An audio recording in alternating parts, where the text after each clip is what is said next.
प्रामाणिक समाधान। गुरुवर नमोस्तु।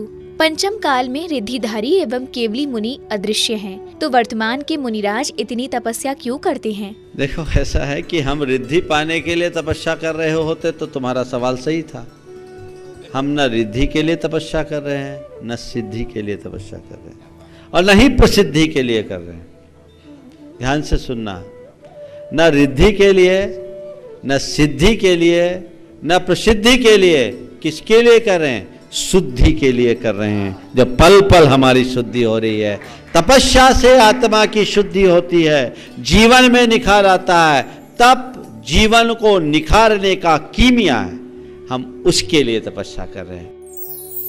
गुरुवर नमोस्तु। आज का इंसान जैन धर्म के मूल उद्देश्य को छोड़कर दूसरों के उद्देश्य के पीछे क्यों भाग रहे हैं? यह बहुत अच्छी बात है, चूंकि कहते हैं दूर के ढोल सुहावने लगते हैं, तो आज वो स्थिति ज़्यादा हो रही है। हमें अपनी बातें कम और दूसरों की चीज़ें ज़्यादा अच्छी लगने लगती है, और ये मनुष्य की एक स्वाभाविक दुर्बलता जैसी बन जाती है, और उस दुर्बलता को हमें दूर करना चाहिए। हमें अपनी मूलभूत सांस्कृतिक चेतना को जागृत करना चाहिए, और ये सोचना चाहिए जब हमारी चीज़ को दूसरे अपना रहे हैं तो उसे हम क्यों ना पहले। गुरुवर नमोस्तु। अनादि निधन वस्तुएं भिन्न भिन्न हैं, कोई किसी के अधीन नहीं है, तो निमित्त और उपादान का क्या तात्पर्य है? देखिए, परस्पर निमित्त नैमित्तिक संबंध है। किसी के कराने से कोई नहीं होती, लेकिन एक दूसरे में निमित्त तो बनते हैं। ये एकांतिक कथन है कि एक द्रव्य दूसरे द्रव्य का कुछ भी नहीं करता। नहीं, एक द्रव्य दूसरे द्रव्य का करता भी है, निमित्त नैमित्तिक संबंध है। मुझे एक बात याद आ रही है, सौराष्ट्र में जहां से इस बात की शुरुआत हुई थी, उनके प्रवर्तक के सानिध्य में अखिल भारतीय विद्वत परिषद का अधिवेशन था। उन दिनों पंडित कैलाश चंद सिद्धांत शास्त्री विद्वत परिषद के अध्यक्ष थे। उस अधिवेशन में जब वो अपना अध्यक्षीय उद्बोधन कर रहे थे, तो उन्होंने एक बात कही कि लोग कहते हैं कि निमित्त कुछ नहीं करता। अपनी बात की शुरुआत बड़े बेबागी से पंडित कैलाश चंद सिद्धांत शास्त्री ने की थी। ये घटना 1960 के आसपास की है कि लोग कहते हैं कि निमित्त कुछ नहीं करता, पर ये हमें समझ में नहीं आ रहा, क्योंकि यहाँ जो समारोह हो रहा है वो हम सब स्वामी जी के निमित्त से ही यहाँ हैं। अगर निमित्त नहीं करता तो हम यहाँ क्यों आते? उनने पूरा अपना व्याख्यान दिया, और उसके बाद जैन संदेश के संपादकीय में एक लेख लिखा, जो मेरे ख्याल से पहली बार किसी विद्वान के द्वारा इतनी बेबाकी से लिखा गया लेख था। उसका शीर्षक था एक नया पोपडम। पोपडम शब्द से इसको करार दिया था, पोपडम करार दिया था। मैं समझता हूँ ज़्यादा बोलने की ज़रूरत नहीं है, इसलिए इन बातों में मत पढ़ो, पर इसको देखो।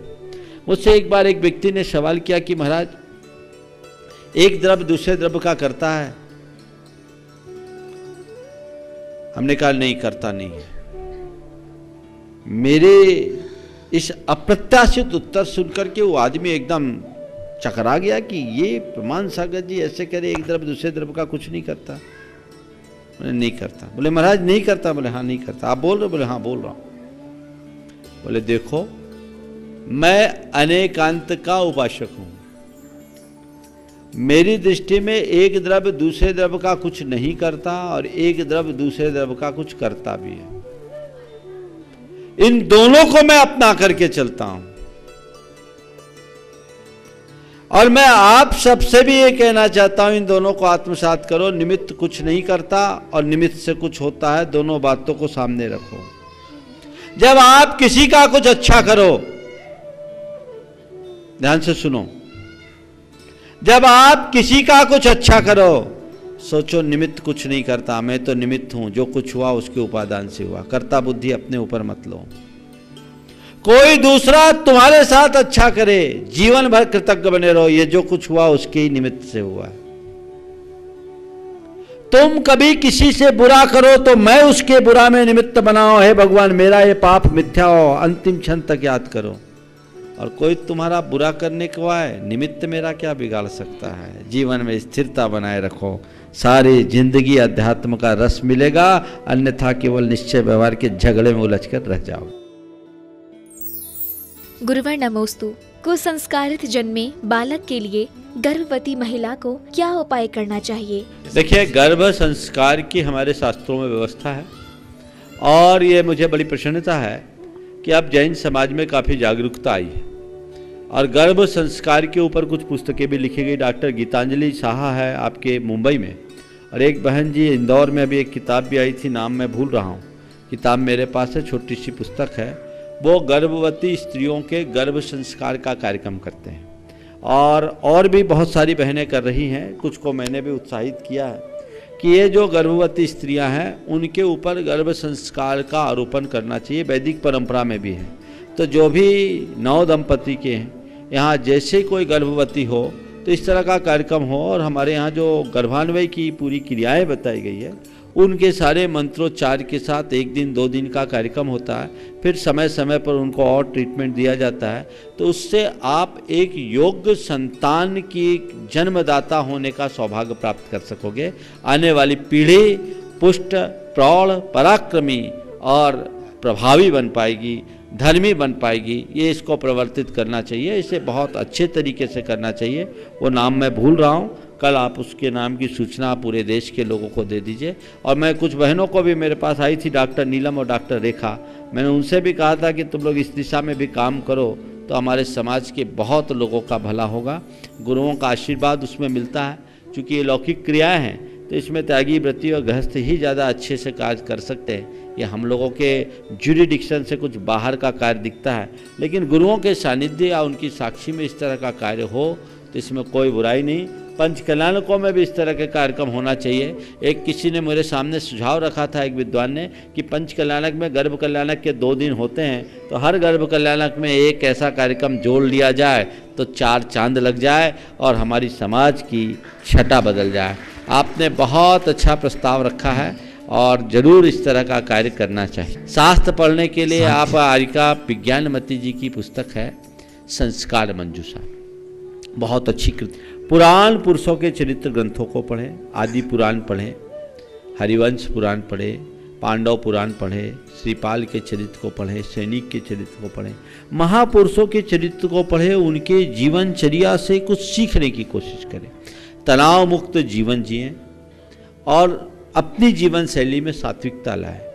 तो आने वाली संतान होगी वो बहुत अच्छी हो। गुरुवर नमोस्तु। क्या संस्कारों की जरूरत लड़कियों को ही है, लड़कों को क्यों नहीं? निश्चित रूप से संस्कार जितने लड़कों को चाहिए उतनी ही लड़कियों को चाहिए, उतने ही लड़कों को चाहिए। इसमें कोई कसर की बात नहीं है। लेकिन जो तुमने कहा कि प्रतिभा स्थली खुली, लड़कों के लिए कुछ क्यों नहीं खुला, तो मुझे लगता है उनको ये भरोसा है कि लड़कों को अभी उतनी ज़रूरत नहीं है। जब ये लगने लगेगा कि अब लड़कों के लिए भी सख्त ज़रूरत हो गई तो काम कर ले। उन्होंने लड़कियों के लिए इसलिए प्रमुखता दी कि लड़के के ऊपर केवल एक कुल का बोझ है, एक कुल का उसे संभार है।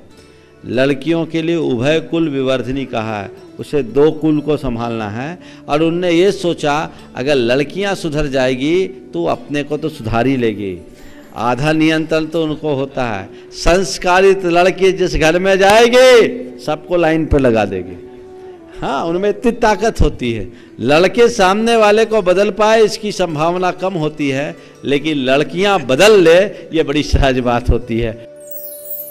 गुरुवर नमोस्तु। साइंस के अनुसार जीव की अनेकों प्रजातियां विलुप्त हो गई हैं, तो धर्म के अनुसार 84 लाख योनि के जीवों की संख्या क्या कम हो चुकी है? देखो, एक बात बताता हूँ। जैसे अभी जब सूखा पड़ता है, पतझड़ आते हैं, तो यहाँ बिल्कुल एकदम सूखा सूखा दिखने लगता है। थोड़े दिन बाद जब बसंत आता है फिर हरा भरा हो जाता है, होता है। बरसात में खूब घास फूस उगाती है, उसके बाद सब सूख जाते हैं। इसका मतलब क्या? बरसात में जीव बढ़ गए, बाकी दिनों घट गए? नहीं। यहाँ भी बरसात है तो दूसरी जगह गर्मी और सर्दी हो सकती है।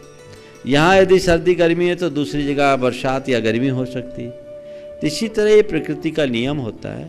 कोई जीव यहाँ घटते हैं तो दूसरे क्षेत्र में बढ़ जाते हैं, दूसरे क्षेत्र में घटते हैं तो यहाँ बढ़ जाते हैं, तो अनुपात उनका बना रहता है, इसमें कोई सोचने जैसी बात नहीं।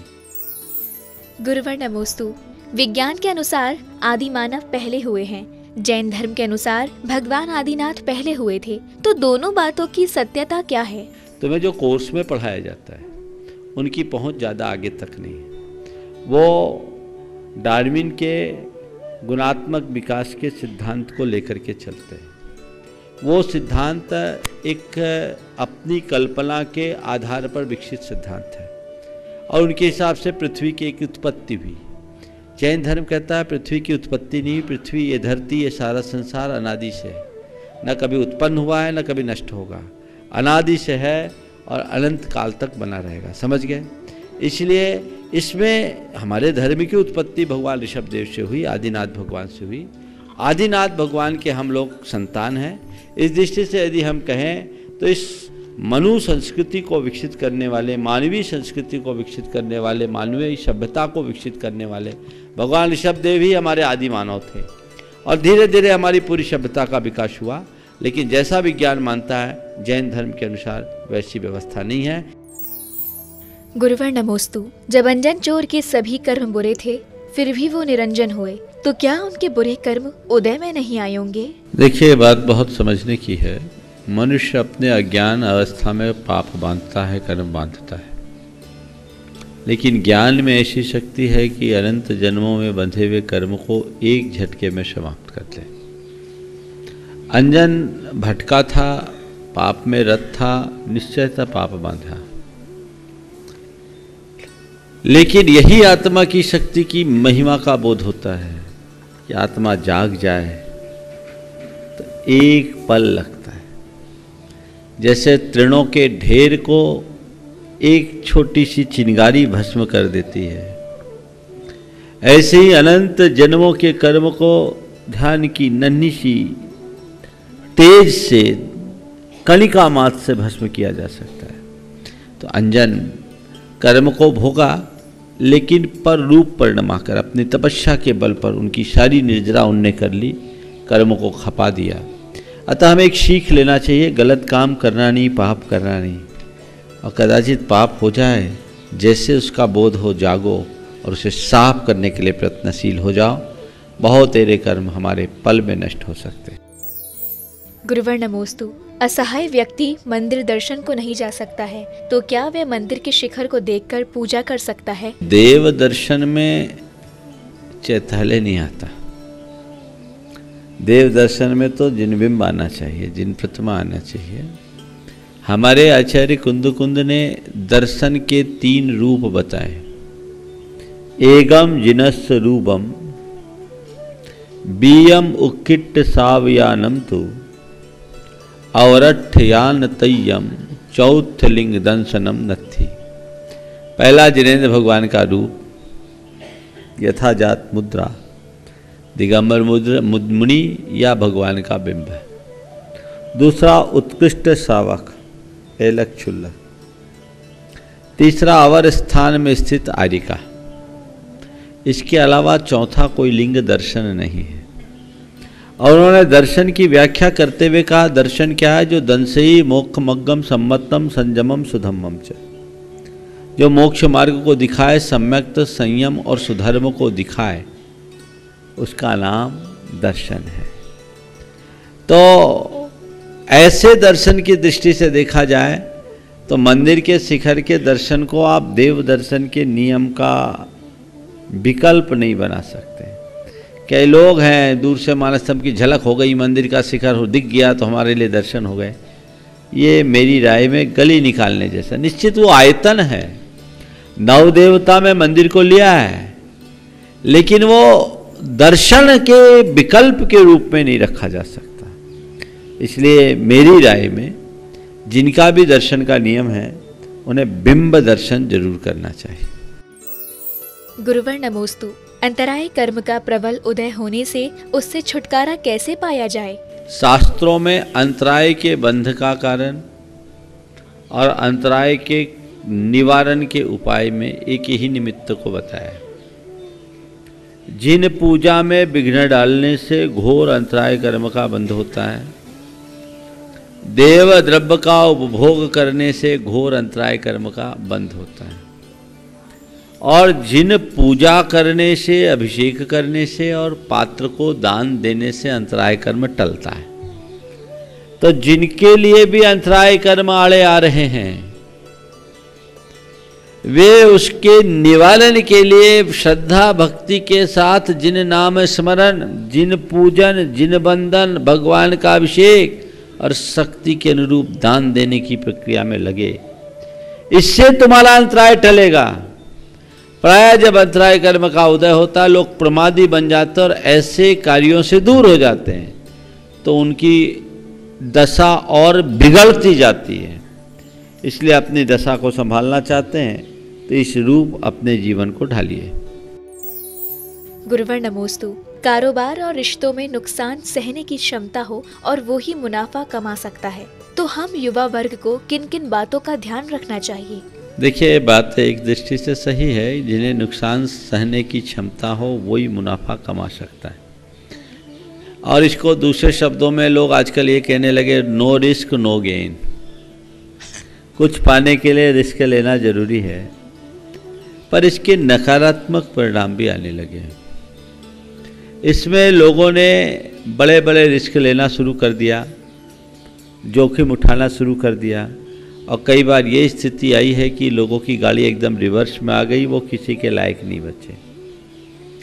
यहाँ नुकसान सहने की क्षमता का अर्थ हमें ये सोचना चाहिए, ये नहीं केवल इतना नहीं कि नुकसान सहने की क्षमता का अर्थ ले ले, कितना भी बड़ा नुकसान हो हम विचलित ना हो। ये तो उसका एक पक्ष है कि नुकसान हो तो नुकसान को नुकसान मत मानो, नसीहत मानो और अपने जीवन को आगे बढ़ाओ। लेकिन नुकसान सहने की क्षमता का सही अर्थ ये है कि ऐसा नुकसान जिसके होने से तुम्हारी सेहत प्रभावित ना हो, तुम्हारी रात की नींद ना उड़े, उतना रिस्क लेना। ऐसा रिस्क कभी मत लेना कि तुम्हें जमीन पर आ जाना पड़े, सड़क पर आ जाओ, तो तुम उसके लायक नहीं हो। अपनी सामर्थ्य के अनुकूल आप रिस्क लीजिए, कोई चिंता नहीं।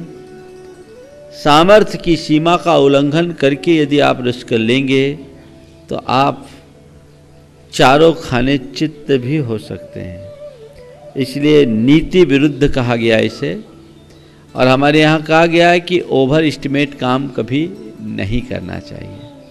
तो आप अपनी क्षमता के अनुरूप काम कीजिए और उसके मध्य होने वाले नुकसान को भी अपने व्यापार का एक अंग मानकर स्वीकार कीजिए, उसे समता से सहिए। नुकसान का रोना रोने की जगह पुनः उस नुकसान की भरपाई करने का रास्ता खोजिए, तब आप कुछ लाभ ले पाएंगे।